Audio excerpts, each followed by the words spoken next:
నమస్తే, welcome to our channel. నేను మీ journalist Ramesh. ప్రస్తుతం మనం ప్రజాభవన్ వద్ద ఉన్నాము. అయితే ఇక్కడ తెలంగాణ మైనారిటీకి గురుకులకు సంబంధించి నాన్ టీచింగ్ అయితే అవుట్సోర్సింగ్ ఎంప్లాయీస్ కొంతమంది తమ నిరసన వ్యక్తం చేస్తూ ఉన్నారు. అయితే వేతనాల గురించి కావచ్చు, ఇంకోటి సమాన అర్హత గురించి కావచ్చు. ఇక్కడ వాళ్ళు ప్రజాభవన్ ఎదుట వాళ్ళ నిరసన తెలుపుతున్నారు. చూద్దాం అసలు ఏంటి వాళ్ళ ప్రాబ్లం ఏంటి, ప్రభుత్వం దృష్టికి ఏం డిమాండ్ల కోసం వాళ్ళు ఇక్కడ దాకా వచ్చారని తెలుసుకుందాం. సార్ చెప్పండి, కొద్దిగా ఒక్క నిమిషం మీకు ఇటు వచ్చేసిండి. చెప్పండి అసలు దేని గురించి మీరు ప్రజాభవన్ వద్దకు వచ్చారు, మీ డిమాండ్ ఏంటి? మేము తెలంగాణ 33 జిల్లాల నుండి మేము అందరం వచ్చాము. మేము Telangana minority residential school college non teaching staff అండి. మేము దాదాపు 3500 మంది ఉన్నాము, ఆ స్టాఫ్ మొత్తం కలుపుకొని.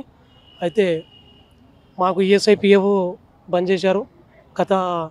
ఇప్పుడు మన పాత సెక్రటరీ గారు ఐషా మసరత్ ఖానం గారు ఈఎస్ఐపిఎఫ్ తీయడం జరిగింది. దాని గురించి ప్రధాన అంశాలు మా ఈఎస్ఐపిఎఫ్ ఒకటి. ఇంకొకటి ఏంటంటే మాకు ఉద్యోగ భద్రత కావాలి, 30% పిఆర్సీ కావాలని చెప్పి. మరి ఇంకోటి టైమింగ్స్ కూడా మొదలు 9 గంటలే ఉండే మాకు డ్యూటీ. ఇప్పుడు ఈ ప్రిన్సిపాల్కి చెక్ పవర్ ఇవ్వడం వల్ల ప్రిన్సిపాల్ నాన్ టీచింగ్ స్టాఫ్ని హెరాస్మెంట్ చేస్తూ ఉన్నారు. ఉంటే ఉండండి, పోతే పోండి అని చెప్పి. ఇప్పుడు మాకు జీతాలు కూడా 2 నెలల నుంచి జీతాలు రాలేదు. కాబట్టి ఇప్పుడు మాకు 9 గంటల డ్యూటీ ఇవ్వమని చెప్పినాం. 12 గంటల డ్యూటీ బలవంతంగా చేపిస్తూ ఉన్నారు ప్రిన్సిపాల్. మరి దీని గురించి ఎవరు బాధ్యతలు, మరి వీళ్ళ మీద ఎవరు చర్యలు తీసుకోవాలి? మన ప్రభుత్వం మరి ఆయా శాఖలలో మరి ఏం జరుగుతుంది? మరి ప్రభుత్వం బాధ్యత కదా. మరి ఇంతమంది రోడ్డు ఎక్కుతున్నారు, ప్రజావానికి వస్తూ ఉన్నారు. మరి ప్రభుత్వం అలాంటి అధికారుల మీద చర్య తీసుకోవాలి కదా, అలాంటి ప్రిన్సిపాల్ల మీద చర్య తీసుకోవాలి. కాబట్టి నేను చిన్నారెడ్డి గారిని కలవడం జరిగింది. 4 సార్లు వచ్చిన నేను మా అందరు రాష్ట్ర కమిటీ తరఫున చిన్నారెడ్డి గారికి విజ్ఞప్తి చేయడం జరిగింది. ఆయన కూడా సానుకూలంగా స్పందించారు. ఇప్పుడు మా కొత్త సెక్రటరీ గారు తస్వీర్ ఇక్బాల్ గారు, ఆయన కూడా పాపం కొత్తగా వచ్చారు కాబట్టి ఆయన కూడా సానుకూలంగా స్పందించారు. ఈఎస్ఐపిఎఫ్ మాకు స్టార్ట్ చేస్తామని చెప్పారు. మరి స్టార్ట్ చేస్తే కొంతవరకు మా సమస్యలు పరిష్కారం అవుతాయి. ఈ ఉద్యోగాన్ని నమ్ముకొని 2016 నుండి ఇంతమంది పనిచేస్తూ ఉన్నారు. విడిగా ఇష్టం ఉన్నట్టుగా ప్రిన్సిపల్ ఎవరిని పడితే వాడిని నాన్ టీచింగ్ స్టాఫ్ని తీసేసి వేరే వాళ్ళని పెట్టుకుంటూ ఉన్నారు. అది ఎందుకు పెడుతున్నారు? వీళ్ళకి అధికారం ఎవరు ఇచ్చారు అని ఎవరు అడగలేరు. ప్రతి గురుకులాల్లో మన ఏజెన్సీ ద్వారానే జీతాలు వస్తున్నాయి. మమ్మల్ని ఏజెన్సీ నుండి జీతాలు రాకుండా చేశారు, ఈఎస్ఐపిఎఫ్ రాకుండా చేశారు. ఓన్లీ ఆ ఐషా మసరత్ ఖానమే చేశారు, ఆ మేడం గారు సెక్రటరీగా ఉండే మేడం. అయితే ఇప్పుడు ప్రధాన అంశాలు ఏంటంటే మాకు ఉద్యోగ భద్రత ఒకటి, 30% పిఆర్సీ ఒకటి. ఇంకోటి ఏంటంటే 9 గంటల సమయం అని మేము మాట్లాడినాము. దానికి చిన్నారెడ్డి గారు సానుకూలంగా స్పందించారు. వారికి మా ప్రత్యేకంగా ధన్యవాదాలు. మా సీఎం గారు, మా ప్రభుత్వం, ఇది మా సీఎం గారు కూడా మా సమస్యలను త్వరగా పరిష్కరిస్తారు అని చెప్పి మేము ఆశిస్తూ ఉన్నాము. ఇప్పుడు సెక్రటరీ గారి దగ్గరికి పొమ్మని చెప్పి పంపించారు మన చిన్నారెడ్డి గారు. ఈ లెటర్ ఇచ్చారండి. ఈ లెటర్ తీసుకొని మరి తస్వీర్ ఇక్బాల్ గారిని మా సెక్రటరీ గారిని కలవడానికి వెళ్తూ ఉన్నాము. ఇంకోటి, ఈ ఇష్టారాజ్యంగా ప్రిన్సిపాల్ ఎవరిని పడితే వాళ్ళని తీసేస్తూ ఉన్నారు. మరి అలా చేయకుండా ప్రభుత్వం వాళ్ళపైన కఠినంగా చర్యలు తీసుకోవాలని చెప్పి మీ మీడియా ద్వారా నేను విజ్ఞప్తి చేస్తూ ఉన్నా. ఇంకోటి ఏంటంటే మాకు ఈ 12,000 జీతాల నుండి మాకు పూట గడవడం చాలా కష్టంగా మారింది. ఇప్పుడు 2 నెలల నుంచి మాకు జీతాలు లేవు. మరి కొత్త ప్రభుత్వం మాకు ఏమైనా న్యాయం చేస్తారని చెప్పి మేము ఆశిస్తూ ఉన్నాము. మీ మీడియా ద్వారా విజ్ఞప్తి చేస్తూ ఉన్నాము. అమ్మ, మీరు చెప్పండి, ఇప్పుడు ఏదైతే ప్రిన్సిపల్ నుంచి కొద్దిగా హెరాస్మెంట్ ఉందని చెప్పింది, ఇంకా ఎటువంటి ప్రాబ్లమ్స్ ఉన్నాయి? గతంలో ఏమైనా ప్రభుత్వం దృష్టికి తీసుకొచ్చి? అయితే మేము గత 8 సంవత్సరాల నుంచి మైనార్టీ రెసిడెన్షియల్ స్కూల్స్లలో పనిచేస్తున్నామండి. డిసిగ్నేషన్స్ వచ్చేసి హౌస్ కీపింగ్స్, సెక్యూరిటీ గార్డ్స్, పీఈసీలు అండ్ కుకింగ్ స్టాఫ్ వాళ్ళు, వీళ్ళందరం కలిసి మేము గత 8-9 సంవత్సరాల నుంచి వర్క్ చేస్తున్నాము. అయితే ఈ వర్క్ చేసినప్పుడు మాకు అవుట్సోర్సింగ్లో ఉన్నప్పుడు మాకు ఇంత హరాస్మెంట్ లేదు. అంటే కొంతమందికి చాలా ఏమవుతుంది అంటే ప్రిన్సిపాల్లతోటి ఒత్తిడి అనేది జరుగుతున్నది. దానికి సంబంధించి వార్డెన్లు ఉంటారు కదా, ఆ వార్డెన్లు మొత్తము ప్రిన్సిపాల్లను చెప్పు చేతులలో పెట్టుకొని ప్రిన్సిపాల్లతోటి మొత్తము ఈ పనిని నడిపిస్తున్నారని మాకు కూడా కొంచెం సమాచారం వస్తున్నది. ఎందుకంటే వార్డెన్స్ చెప్పినట్టు ప్రిన్సిపాల్ వింటారు కాబట్టి అట్లా ఆ విధంగా మమ్మల్ని హరాస్మెంట్ ఏంటిది, అమ్మ అక్కడ బూజున్నది అది చేయండి, ఇది నీట్నెస్ లేదు ఇది చేయండి, ఆ పని చేయలేదు, ఆ గడ్డి బీకండి, ఇట్లా అని మొత్తం వర్కులు మాతోటి కాని పని కూడా మాతోని చేపిస్తూ ఉన్నారండి. ఇలాంటి వర్క్స్ ఓఎస్ రాకుండా ఏ పని ఎవరు రాకున్నా కానీ వర్క్ బటన్ మొత్తం మా మీదనే పడుతుంది. కుకింగ్ స్టాఫ్ వాళ్ళు రాకున్నా కానీ హౌస్ కీపింగ్లకే బటన్ పడుతుందండి. ఇవన్నీ వర్కులు మేము చేసుకుంటూ వస్తున్నాము. సరే చేస్తాము, పని చేయడానికి మేము వచ్చినాం కాబట్టి చేస్తాం. కాకపోతే దానికి తగ్గ ఫలితం కూడా మాకు ఉండాలండి. అలాంటి ఫలితం మాకు లేదు. గత ప్రభుత్వంలో మాకు పిఆర్సీ అండ్ ఈఎస్ఐ ఉండేది. అది ఆ పిఆర్సీ ఈఎస్ఐ కూడా తీసేసిండ్రు కాబట్టి ఇప్పుడు మాకు చాలా ఇబ్బందులు అవుతున్నాయండి. ఈఎస్ఐ అనేది పిఎఫ్ అనేది ఖచ్చితంగా మాకు కావాలండి. ఇంతకుముందు ఏ విధంగానైతే మాకు సాలరీస్ అకౌంట్లో పడుతుండేనో అదే విధంగా మాకు అకౌంట్స్ రావాలి, అకౌంట్లోనే డబ్బులు పడాలి. చెక్ పవర్ అనేది తీసేయాలి. చెక్ పవర్ లేకుండా మాకు, ఎందుకంటే ఈ చెక్ పవర్ వచ్చినప్పటి నుంచి మాకు 2-3 months నుంచి సాలరీస్ రావట్లేదండి. అంతకుముందు రెగ్యులర్గా సాలరీస్ వచ్చేవి. 10-11 లోపల మాకు సాలరీస్ పడేవి. ఇప్పుడు 3 months, ఇప్పుడు 2 కంప్లీట్ అయ్యి 3 రన్నింగ్ అవుతున్నాయి. ఇంతవరకు మాకు సాలరీస్ రాలేదండి.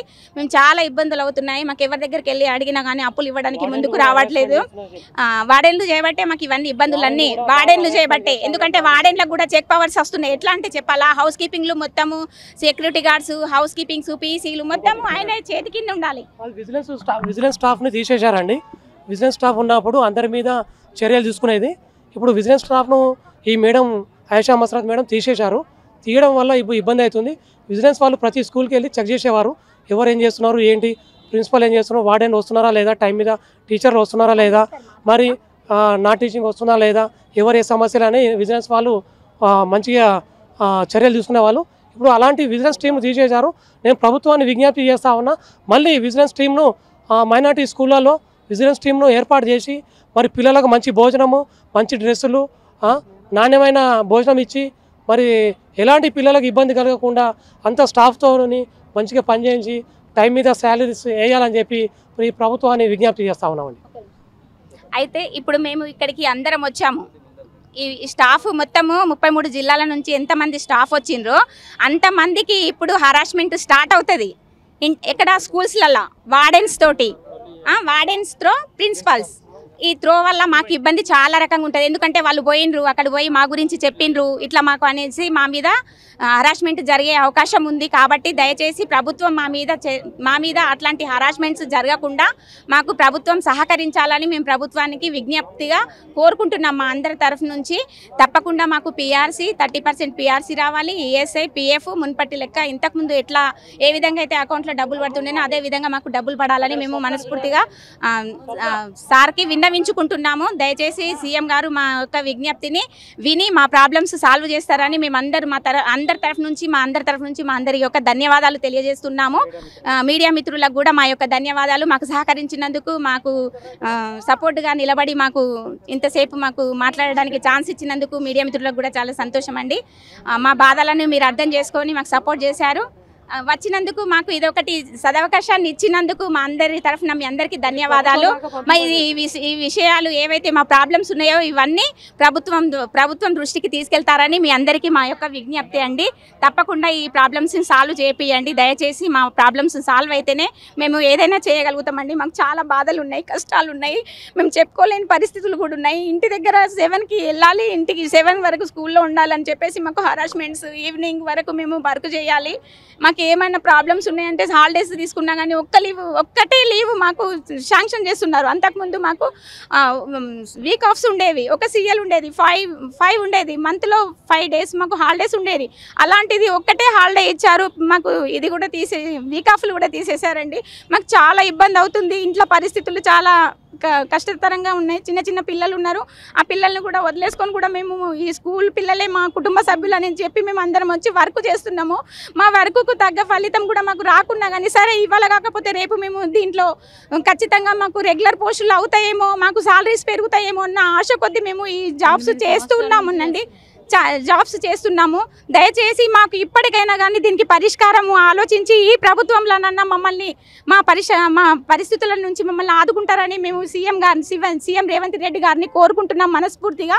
దయచేసి మా ప్రాబ్లమ్స్ సాల్వ్ చేసి మమ్మల్ని రెగ్యులరైజ్ చేసి మా సాలరీస్ పెంచి మాకు ఈఎస్ఐ, పిఎఫ్ వర్తించేలాగా చేస్తారని మా అందరి తరఫు నుంచి మీ ప్రభుత్వానికి ధన్యవాదాలు తెలియజేస్తున్నామండి. మీడియా మిత్రులకు కూడా ధన్యవాదాలు తెలియజేస్తున్నామండి. మీరు చెప్పండి, మీరు అంటున్నట్టు ఏదైతే చెక్ పవర్స్ కానీ ఇటువంటి సమస్యలు ఉన్నాయి అంటే పూర్తిగా మీ పరిష్కారం కావాలంటే మీ సమస్యలు ప్రభుత్వం ఇంకా ఏమేమి చర్యలు తీసుకుంటే బెటర్గా ఉంటుంది? సార్ మేము చెప్పేది ఒకటే సార్, మేము తెలంగాణ మొత్తం నుంచి నాన్ టీచింగ్ తరపున నేను మాట్లాడుతున్నాను. మేము ఏం చెప్తున్నామంటే మాకు చెక్ పవర్ వద్దు, మాకు ఇంతకు ముందుకు ఏజెన్సీ ద్వారా ఎట్లయితే 10 నుంచి 11, 15 లోపల ఎట్లయితే జీతం వచ్చిందో ఆ విధంగానే మాకు జీతం ఇవ్వండి. చిన్న పిల్లలు సార్ 2 నెలలు 3 నెలలు 5 నెలలు 6 నెలల పిల్లలను తీసుకొని కూడా హౌస్ కీపింగ్ వాళ్ళు సెక్యూరిటీ వాళ్ళు వర్క్ చేస్తున్నారు. చిన్న పిల్లల్ని తీసుకొని వర్క్ చేస్తున్నారు. ఎందుకు చేస్తున్నారు అంటే ఇది హాస్టల్ అంటే మనం పిల్లలు ఎక్కడెక్కడి నుంచో వచ్చి మన దగ్గర కులంగాని కులం గురుకులం అని పిల్లలు ఎక్కడెక్కడి నుంచో వచ్చి చదువుకుంటే వాళ్ళకు మేము భద్రత ఇస్తున్నాం సార్. మాకు మాత్రం ఎలాంటి భద్రత లేదు. మాకు ఉద్యోగ భద్రత కావాలి, ఈఎస్ఐ పిఎఫ్ కావాలి. చెక్ పవర్ తోటి అయితే ఏమీ మాకు ఉపయోగం లేదు సార్. చెక్కులు మాత్రం వద్దు. మాకు ఇంతకు ముందుకు ఎలా ఉందో జీతము ఆ విధంగానే వేయాలని కోరుకుంటున్నాం.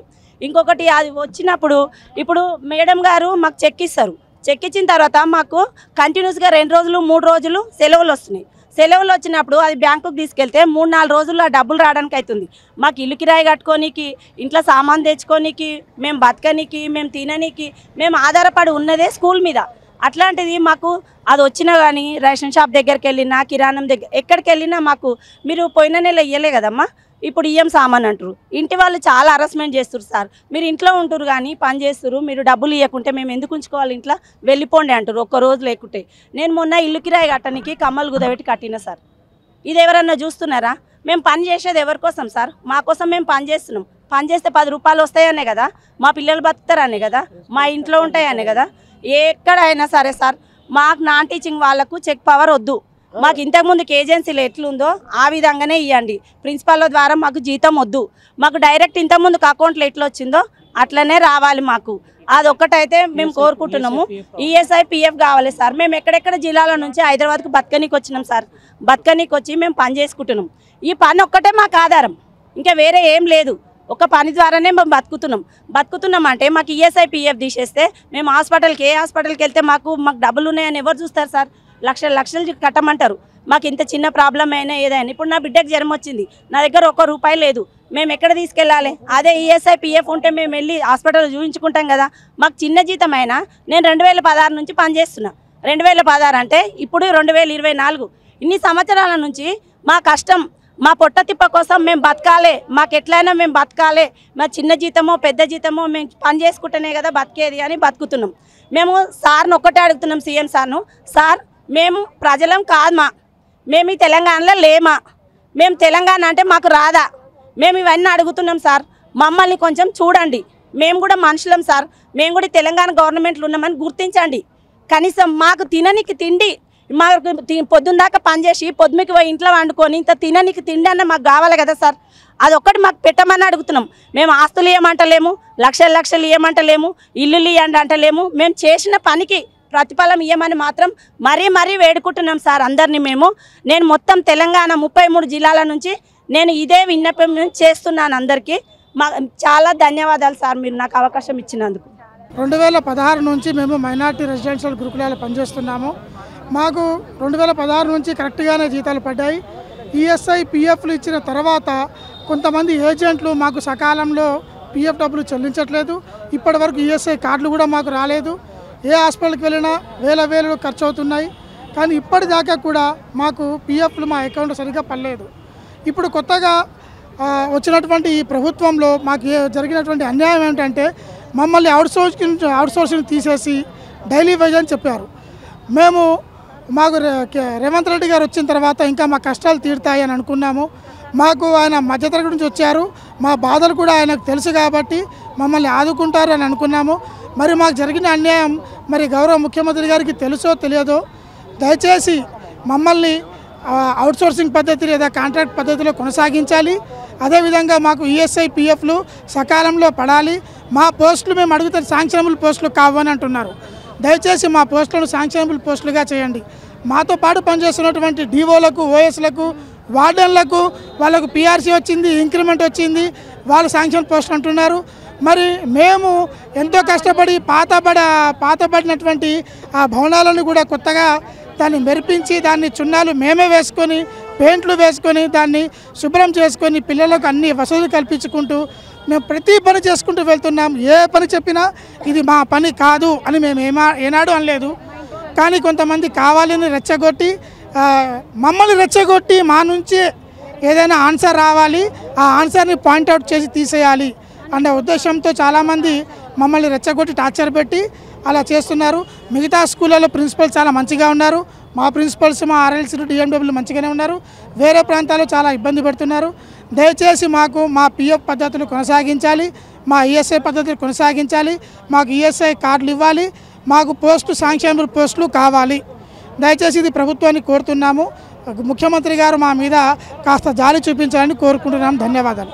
అవుట్సోర్సింగ్లో మహిళలకు ప్రాబ్లం అనేది ఈఎస్ఐ ఇంపార్టెంట్, టైమింగ్ ఇంపార్టెంట్ అండి. టైమింగ్లో ఏముందంటే 12 అవర్స్ చేయమంటున్నారు డ్యూటీస్. 12 అవర్స్కి సరిపడా వేతనం లేదు. 24 అవర్స్ 12 అవర్స్ ఈ ఇబ్బందులు ఉంటున్నాయి. ఈఎస్ఐ ఇస్తే ఏమవుతుందంటే డెలివరీస్ టైంలో మాకు చాలా హెల్ప్ఫుల్గా ఉంటుంది. ఈఎస్ఐ కట్ చేస్తున్నారు, అవుట్సోర్సింగ్ తీసేస్తున్నారు. మాకు ఆల్రెడీ ఆర్డర్ కాపీస్ ఇచ్చారు, ఆర్డర్ కాపీస్ ఇచ్చి తీసుకున్నారు, ఆర్డర్ కాపీస్ ద్వారా తీసుకున్నారు. అవుట్సోర్సింగ్ పోస్ట్ అని చెప్పారు. అవుట్సోర్సింగ్ పోస్ట్ అని తీసేసి ఇప్పుడు డైలీ వైజ్ అని అంటున్నారు. ఏ డైలీ వైజ్లో ఏ నైట్ డ్యూటీస్ చేయించుకుంటున్నారు, ప్రతి ఒక్క పని చేయించుకుంటున్నారు. హెచ్కేస్ ఉన్నారు, ఓఎస్ రాకుంటే హెచ్కేస్ ఓఎస్ పని చేయాలి. ఓఎస్ పని డబుల్ పనులు చేసుకొని ఇచ్చే వేతనం కూడా కరెక్ట్ ఇవ్వడం లేదు సార్.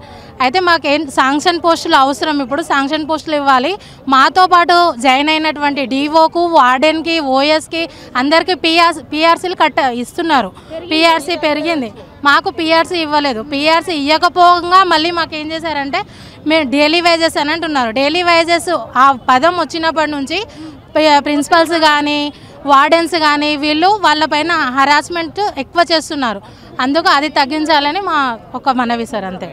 రైట్. మరి ఇది ఏదైతే మైనారిటీ గురుకులకు సంబంధించి అవుట్సోర్సింగ్ ఎంప్లాయీస్ ప్రజాభవన్ వద్ద వాళ్ళ గోడు వెళ్ళబోసుకుంటున్నారు. చూడాలి మరి ముఖ్యమంత్రి ఏ విధంగా వీళ్ళకు స్పందిస్తారు. ఎందుకంటే ప్రిన్సిపల్ సంబంధించి ఏదైతే ఆ గురుకులాల్లో ఉండే ప్రిన్సిపల్స్ హరాస్మెంటు, అలాగే చెక్ పవర్ ఇవ్వడం వల్ల మాకు లీవులు కూడా లేవు, వీక్ ఆఫ్లు కూడా లేవని చెప్పేసి వాళ్ళ బాధ వెళ్ళబోచుకుంటున్నారు.